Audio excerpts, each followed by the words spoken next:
चलिए देखते हैं आरबीडी पब्लिकेशन का खान सर का जो बुक है पॉकेट जीके सामान्य ज्ञान, उसी का हम लोग बायोलॉजी का चैप्टर नंबर 11 और 12 एक ही वीडियो में देखेंगे। चलिए देखते हैं। छोटा छोटा चैप्टर है, ठीक है। पादप उत्तक, चैप्टर का नाम है पादप उत्तक। यानी पादपों में दो प्रकार के उत्तक पाए जाते हैं, यानी पेड़ पौधों में दो प्रकार के उत्तक पाए जाते हैं, विभाज्योत्तकी उत्तक और अस्थायी उत्तक।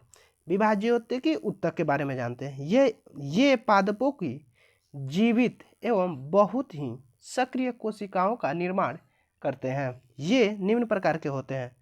शीर्ष विभाज्योत्तकी जड़ों एवं तने के शीर्ष पर पाए जाते हैं। इनसे पौधों की प्राथमिक वृद्धि होती है। पौधों की लंबाई में वृद्धि इसी उत्तक से होती है। पत्ती की कक्षस्थ कलिका भी यही उत्तक होता है। अब है पार्श्व विभाज्योत्तकी। यह प्रायः द्विबीजपत्री पादपों की जड़ों एवं तनों के पार्श्व भाग में पाया जाता है, जैसे संवहन उत्तक की एधा तथा कार्क एधा होता है। अब देखते हैं अंतर्वेशी विभाज्योतक, जैसे घास, कुल तथा पोदीना की पर्व संधि पर पाए जाते हैं। प्राक विभाज्योतिकी, जैसे मूलांकर व प्रांकुर में होता है।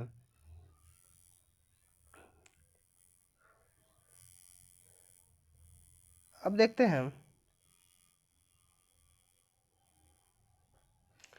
प्राथमिक विभाज्योतिकी, जैसे शीर्ष विभाज्योतिकी, प्राक विभाज्योतिकी और अंतर्वेशी विभाज्योतिकी। द्वितीय विभाज्योतिकी, जैसे पार्श्व विभाज्योतिकी कहलाता है। अस्थायी उत्तक, ठीक है, ये परिपक्व कोशिकाओं के बने होते हैं जिसमें विभाजन की क्षमता नहीं होती है तथा विभिन्न कार्यों को करने के लिए विभेदित हो जाते हैं। अब अस्थायी उत्तकों के प्रकार दो प्रकार के होता है। सरल उत्तक, ये एक ही प्रकार की कोशिकाओं के बने होते हैं, ये निम्नलिखित होते हैं। अब मृदु उत्तक, ये सक्रिय कोशिकाएं हैं तथा विभाजन की क्षमता भी रखती है। ये कोशिकाएं विभेदित नहीं होती तथा विभिन्न स्थानों उत्तकों के बीच पर भरण उत्तक का कार्य करती है, जैसे कार्टेक्स, मज्जा, पर्ण मध्योत्तक। बीज में भ्रूणपोष में अधिकांश भाग मृदुतक कोशिकाओं का ही बना है। अब जटिल उत्तक, जाइलम एवं फ्लोएम का अधिकांश भाग भी इन्हीं से बनता है।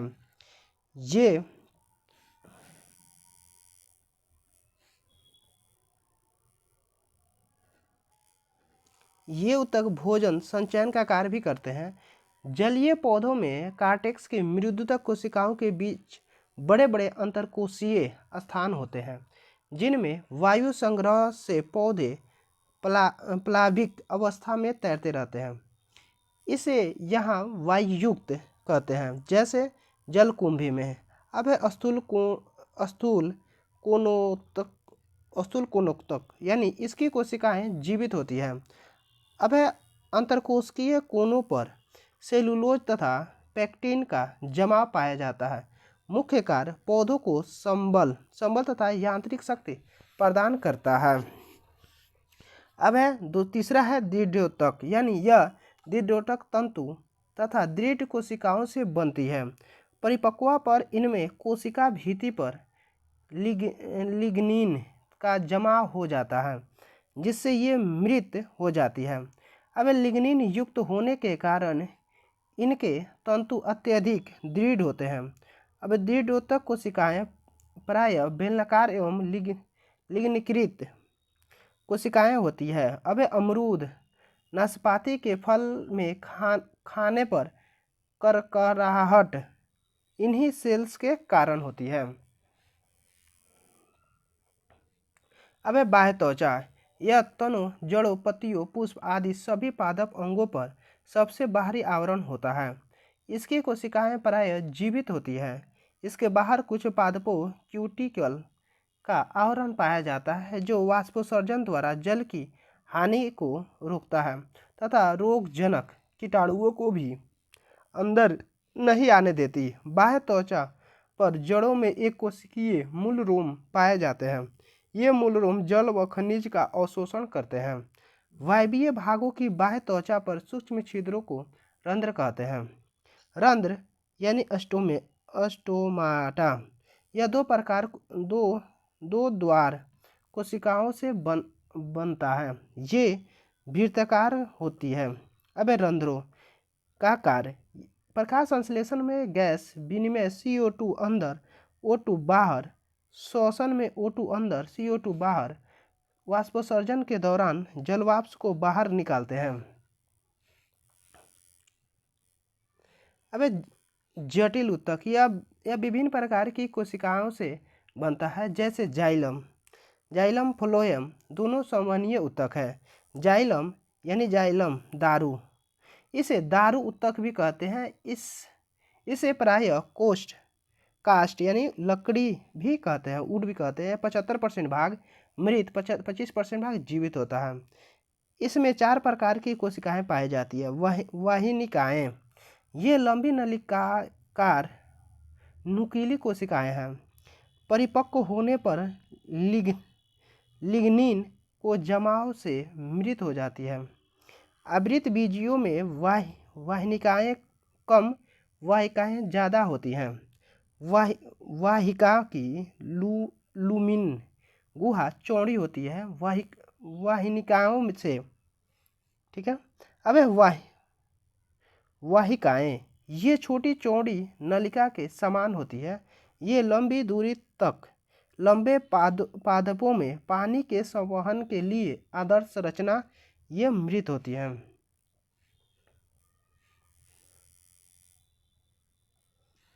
अब है काष्ठ मृदुतक। इसका प्रमुख कार्य स्टार्च एवं वसीय पदार्थों का ऊर्जा के लिए संचयन करना तथा जल परिवहन में सहायता करना है। ये जीवित होता है। अब है काष्ठ तंतु। ये पौधों को अतिरिक्त यांत्रिक संबल प्रदान करते हैं। ये मृत होते हैं।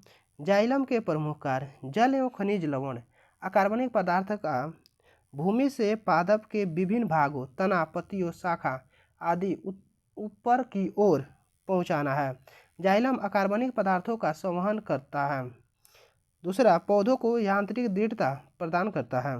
फ्लोएम यह एक प्रकार का संवहनीय ऊतक है। इसमें 4 प्रकार की कोशिकाएं पाई जाती हैं। पहला है चालनी नलिकाएं, दूसरा है सखी सहायक कोशिकाएं, तीसरा है फ्लोएम मृदुतक, फ्लोएम तंतु, चौथा है 75% जीवित, 25% मृत होता है।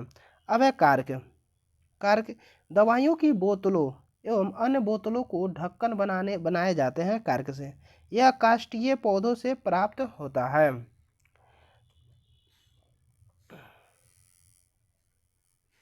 अब है व्यावसायिक रूप से कार्क क्वेरकस सुबेर नामक वृक्ष के तने से प्राप्त होती है।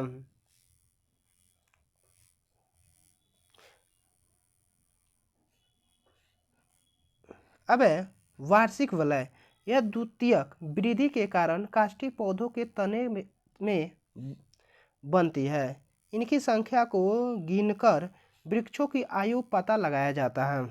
अब है डेंड्रोक्रोनोलॉजी, वृक्षकालानुक्रम।